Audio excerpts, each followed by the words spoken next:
Good morning. It's so great to see all of you, and I'm so thrilled that so many of you came to the listening circle today. I'm Kristen Bibelar, and I'm a part of the gospel choir, and let me tell you, Middle was doing its best to make me cry all of my mascara off today with the musical selection, so thanks for that. But hopefully it didn't smudge up too much.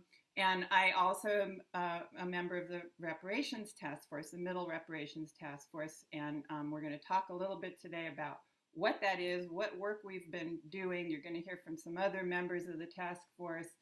And let me just start by laying out a little bit of how today's going to go. First, I'm going to tell you a little bit about the call for reparations, how the task force came about, what we've been doing. Our working definition of reparations you will hear about. Then we will talk to you a little bit about some of Middle's long history and involvement with colonialism and slavery. And then we will turn it over to you. We will break up into breakout rooms, and that's where the listening circles will happen, and you will have an opportunity to respond to what you have heard from us today. And then we will come back together as a big group and talk about where we go from here, what the next steps are in this reparations project. So let me start by talking about Middle's reparations journey. The call for reparations. What is Middle's reparations journey? Why does our church need to work on reparations? I mean, Middle sermons often address racism and inequality. Our church encourages us and provides resources for us so that we can be social activists. Middle regularly hosts anti-racism workshops and trains ethical leaders. Middle has devoted as much as 1/10 of its budget to things like rental assistance during the pandemic, to donations to Black-led organizations and causes. Middle is a partner of multiple projects to close Rikers and to end mass incarceration. And excuse me, so we do all these great things at Middle. So why do we need to make reparations? And what are reparations? And why are they necessary at all? So Middle's reparations journey begins with our recognizing that although we love and preach and act in the name of justice, Middle's long history is deeply entwined with colonialism and slavery. In June 2019, Reverend Jackie Lewis called for the formation of a reparations task force to do 3 things. First, compile a history of our church's colonized beginning and the ways that Middle has worked to connect our programming to that history. Second, to propose a working definition of reparations and make recommendations about how Middle as an institution can make reparations. And third, to explore and continue Middle's relationships with Black and indigenous partners. And this work has to include the voices and the insights of our beautifully diverse congregation. And we're so pleased that you're attending today's listening circle.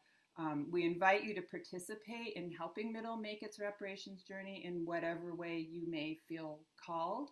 And if at any point during our presentation you want to share your ideas, you can put them in the chat. You can also, I believe you can contact us through the Middle portal. And I'm going to now turn it over to Anna, who will talk about what our working definition of reparations is. Hi, everyone. My name is Anna Polovic-Waggy, and my pronouns are she, her. So, something we've really been thinking about is what are reparations? How are we going to define it for Middle? So, guided by the Movement for Black Lives, the task force has developed a working definition of reparations, which you can see on your screen. And I'll also share in the chat the Movement for Black Lives toolkit that we use to help. And this is also based on the United Nations list of conditions necessary for full reparations. So first is cessation, assurances, and guarantees of non-repetition, which basically means stopping the harm and guaranteeing that it won't happen again. And then restitution for changes traced to the wrongful acts by recognition of humanity, identity, and culture, acknowledgement of history and apology, rehabilitation through care and services, restoration where possible, and compensation when not. So Reverend Darrell preached to us a few months back that to repent means to turn away from or to turn toward. And so this is one way to think of reparations, a turning away from the ideologies of oppression that the church has actively supported in the past and toward the kingdom of God on earth. Part of this journey is to look closely at the past and the church's part in it so that we can learn to eliminate and what to add as we move into and help create a more just future. So now Lars is going to tell us some of that history of Middle. Thanks, Anna. So what is our church's history of oppressing indigenous and Black people? Here is what we've learned so far. Middle Collegiate Church was founded on and still exists on the land of the Lenape people, Lenape-Hocking. Middle's parent church, which before it became the Reformed Church of America, used to be known as the Dutch Reformed Church, or DRC, was deeply involved in, was supported by colonialism and slavery. Before we go on, though, a trigger warning. While we will not go into detail today, there will be references to enslavement and violence. If they make you cry, rage, shut down, feel stunned, or evoke any other feelings, it's okay, and we accept and affirm whatever your reactions may be. If you prefer not to hear this section, please turn your sound off. We will signal to you when the history summary ends. Here's a summary of some of the ways we have learned that Middle participated in colonialism and slavery. If you click on the link in the chat, you'll see a timeline of important dates. In 1609, the Dutch arrived on what most Lenape called Mannahatta, or Rocky Island. By the time the Dutch surrendered the land they called New Amsterdam to the British in 1664, the Lenape people had been decimated by disease and violence perpetrated by the European colonists. Lenape people who survived would be pushed further and further away from their homeland. They were refugees. Some Lenape people live today as far north as Ontario, Canada, and as far west as Oklahoma and Wisconsin. Others live in New York City, New York State, and New Jersey, and Pennsylvania, and Delaware, among other places. Kim will tell us more about Middle's history. Hi, thanks, Lars. I'm Kim Irwin, she, her. The Dutch Reformed Church, as we said, or the DRC, promoted the idea that the curse of Ham was a theological justification for the enslavement of Black people. What? Another theological justification was the doctrine of discovery, which permitted the land of non-Christian people to be taken and the non-Christian people themselves to be enslaved. The church's position on slavery, even well into the 18th century, when other Protestant denominations were embracing abolition, was that enslaved people should be converted to Christianity, but not freed. When some church members questioned the moral and legal implications of enslaving baptized Christians, DRC ministers simply refused to baptize enslaved people any longer in order to prevent them from becoming free. The payment of ministers and the establishment of churches in New Amsterdam was directly related to and dependent on slavery and colonialism. The Dutch West India Company, or the DWIC, which first colonized New York, drew its profits from the slave trade and colonialism.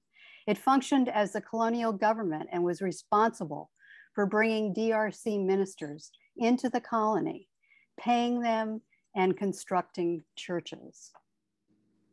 DWIC director Peter Stuyvesant, who enslaved more people than any other individual in the colony, recorded the brutality of slavery of a group of enslaved people who arrived in 1652. Within 4 years, some had died, others had run away, most had been sold 2 or 3 or more times to different enslavers.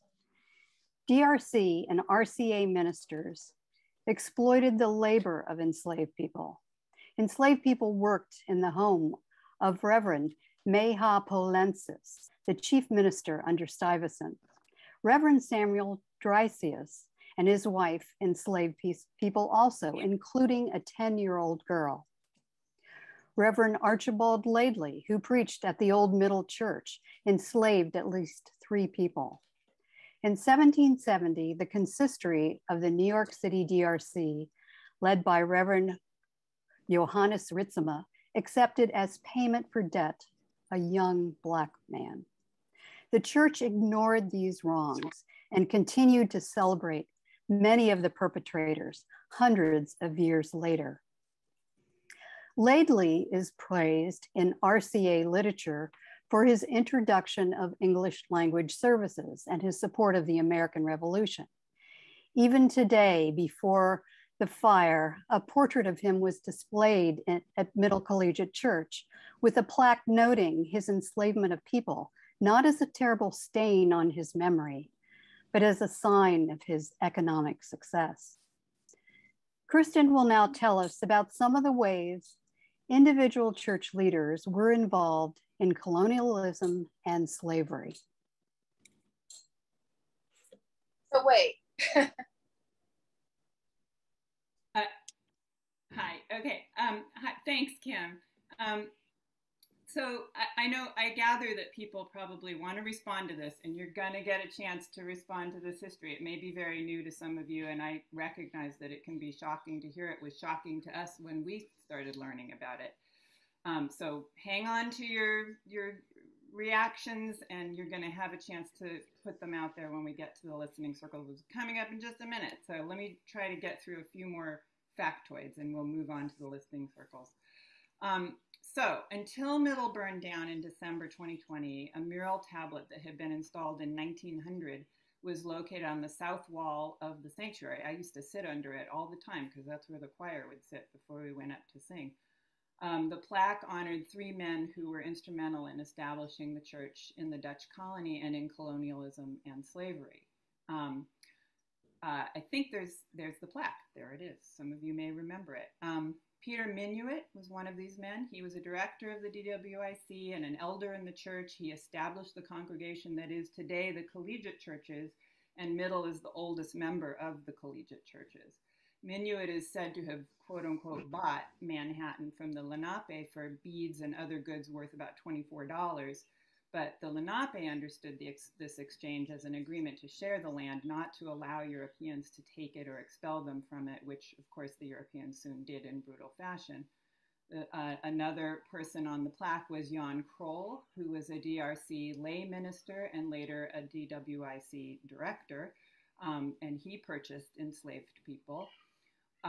And the third was Reverend Jonas Michaelius, who was the first Dutch Reformed Church minister in New Amsterdam, the colony. He wrote hateful and racist things about Black and Indigenous people.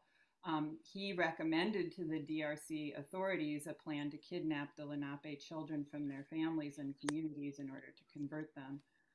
The descendants of early church members continue to play a role in slavery even after it was legally abolished in New York in 1827. Until slavery was abolished nationwide, in a sort of horrible foreshadowing of the racism we still see in policing, the criminal justice system, and prisons today, Black people in New York City were frequently unfairly arrested, adjudicated fugitive slaves, whether they were or not, and sent into slavery in a state where it was legal. There was at that time, living in New York, this man, David Ruggles, who was a journalist and an abolitionist. Um, and he dubbed the organized group of pro-slavery New York City police officers, politicians, and merchants behind these atrocities the Kidnapping Club. And one notable member of the Kidnapping Club was Richardreicher, who was New York City's first district attorney and later a judge of the city's early criminal court.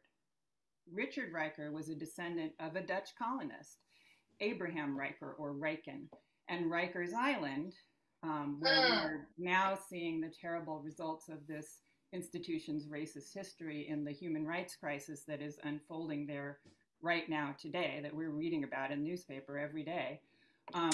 So Reicher was a descendant of a Dutch colonist, and Rikers Island, which was once owned by his forebears, is named after his ancestor, Abraham Reicher, or Reichen.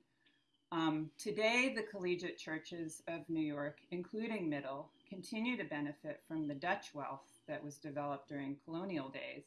And that wealth founded the collegiate churches endowment, from which we receive a percentage of our annual budget at Middle to this day. So in other words, the harm continues to this day unless we heal the breach. That's why they wanted donuts. Now Amanda is going to lead us in a transitional moment before we go into the breakout rooms.